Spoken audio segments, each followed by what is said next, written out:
शादी तय होने के बाद से ही शिल्पा की जेठानी का मुंह बना हुआ था, क्योंकि शिल्पा अपनी जेठानी रजनी से ज्यादा सुंदर थी।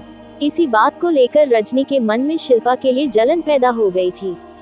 शादी के बाद सब लोग नई बहू के आने से बहुत खुश थे। रजनी, शिल्पा बहुत देर से बैठी हुई है, एक काम करो, तुम ही उसकी अटैची में से कोई अच्छा सा सूट निकाल दो ताकि वह नहा धोकर तैयार हो जाए। उसे हलवे की रीत भी करनी है, नई बहू है इसीलिए हलवा बनाने में तुम उसकी मदद कर देना और उसे सारा सामान बता देना कि कौन कौन सा सामान कहाँ रखा है। माँ जी, मैं जब शादी होकर आई थी मुझे तो किसी ने नहीं बताया था कि कौन सा सामान कहाँ रखा है। मैंने तो खुद ही ढूंढ लिया था रसोई में से। आप तो मेहमानों की खातिरदारी में ही लगे हुए थे। ऐसी बात नहीं है, मैंने सारा सामान पहले ही हलवे का रसोई की स्लैब पर निकाल कर रख दिया था ताकि तुम्हें कोई दिक्कत ना हो। ये बात तुम शायद भूल गई हो। बहू, अगर नहीं कर सकती हो तो मुझे कह दो, मैं ही रसोई में चली जाती हूँ। ठीक है, बता दूंगी, आप जाकर पूजा की तैयारी करो। शिल्पा बहू, रजनी तुम्हें हलवा बनाने की सारी सामग्री दे देगी। आज माँ दुर्गा के लिए तुम्हें हलवा बनाना है। रिवाज के मुताबिक नई बहू के हाथ से सबसे पहले हलवा ही बनवाया जाता है और उस हलवे का भोग माँ दुर्गा को लगाया जाएगा। मम्मी जी, मैंने आज से पहले बस एक बार ही हलवा बनाया है, आप मेरी थोड़ी हेल्प कर दोगे? हाँ हाँ, मैंने रजनी को बोल दिया है हलवा बनाने में ये तुम्हारी मदद कर देगी। अभी 9 बजे हैं, पूजा का टाइम 11 बजे है, तब तक तो सब कुछ रेडी हो जाएगा।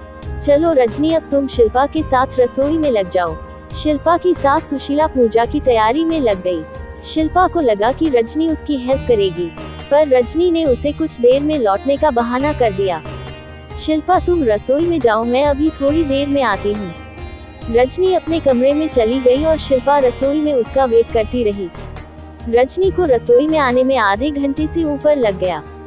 जानबूझकर उसने ऐसा किया। शिल्पा, सॉरी, मुझे आने में देर हो गई। अरे, वह कपड़े प्रेस कर रही थी। तुम्हारे जेठ जी को भी आज वही कुर्ता पजामा चाहिए था जो बिना प्रेस के रखा था। ये भी बड़ा परेशान करते हैं। चलो मैं तुम्हें सामान निकाल देती हूँ। ये रहा देसी घी, ये रही चीनी और यह रही सूजी। तुम हलवा बनाने की तैयारी करो, कुछ समझ में ना आए तो पूछ लेना, तब तक मैं ड्राई फ्रूट काट देती हूँ। हम ठीक है भाभी। शिल्पा हलवा बनाना शुरू करती है। हे माँ दुर्गा, मैं आपके प्रसाद के लिए हलवा बना रही हूँ, आपके आशीर्वाद से हलवा सही बन जाए, बस यही प्रार्थना करती हूँ। जितनी मर्जी प्रार्थना कर ले, पर हलवा बिल्कुल ठीक नहीं बनेगा। अपने रंग रूप पर तुझे बड़ा गुरूर है ना। अब जब हलवा खराब बनेगा तो ये सब रंग रूप धरा का धरा रह जाएगा। माँ जी से ऐसी डांट पड़ेगी ना कि हमेशा याद रहेगी। तभी शिल्पा का पति रवि रसोई में आ जाता है। पंडित जी पूजा के लिए आ गए हैं। माँ पूछ रही है हलवा कितनी देर में बन जाएगा? बस तैयार हो गया है।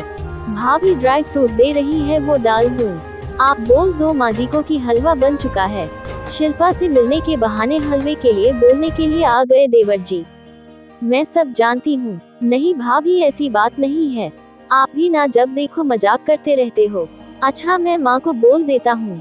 शिल्पा, ड्राई फ्रूट मैंने डाल दिया है, तुम प्रसाद का निकाल लो, फिर हम माँ जी के पास चलते हैं। रजनी अब तक अपना काम कर चुकी थी। शिल्पा जब रवि से बात कर रही थी, रजनी ने ड्राई फ्रूट डालने के बहाने हलवे में नमक डाल दिया। रजनी मन ही मन बहुत खुश हो रही थी कि उसने हलवे को खराब कर दिया। अचानक शिल्पा रजनी के गले लग जाती है। भाभी, थैंक यू सो मच, आपने मेरी इतनी हेल्प की। आप बहुत अच्छे हो भाभी, मुझे सचमुच आपसे एक बड़ी बहन का प्यार मिला है। थैंक यू सो मच भाभी। शिल्पा ने अपनेपन से रजनी को गले लगाया तो रजनी थोड़ी भावुक हो गई। उसे लगा कि शायद उससे बहुत बड़ी भूल हो गई है, पर अब तक तो बहुत देर हो चुकी थी। रजनी गलती कर चुकी थी, उसने हलवे में नमक मिला दिया था, अब वो कुछ नहीं कर सकती थी। शिल्पा हलवा लेकर पूजा में जाती है और अपने हाथों से माँ दुर्गा को हलवे का भोग लगाती है। बहू, अब इस प्रसाद के हलवे को सब में बांट दो। जी माँ जी, मैंने तो बहुत बड़ी भूल कर दी, हलवे में नमक डाल दिया, अब बेचारी शिल्पा को डांट पड़ेगी। हे माँ दुर्गा, मुझे क्षमा कर देना, मुझसे बहुत बड़ी भूल हो गई। शिल्पा सभी में प्रसाद का हलवा बांट देती है।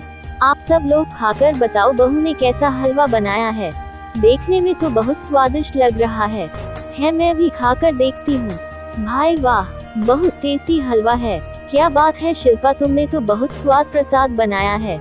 शिल्पा, प्रसाद बहुत स्वादिष्ट बनाया तुमने। हाँ, हलवा बहुत बढ़िया है।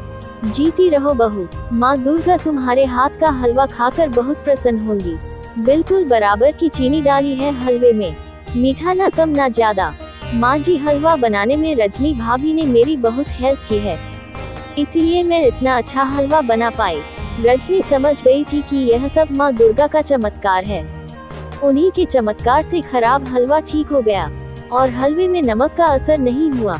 माँ दुर्गा ने शिल्पा की प्रार्थना को सुना और शिल्पा के हाथों का बना हलवा सभी को बहुत अच्छा लगा।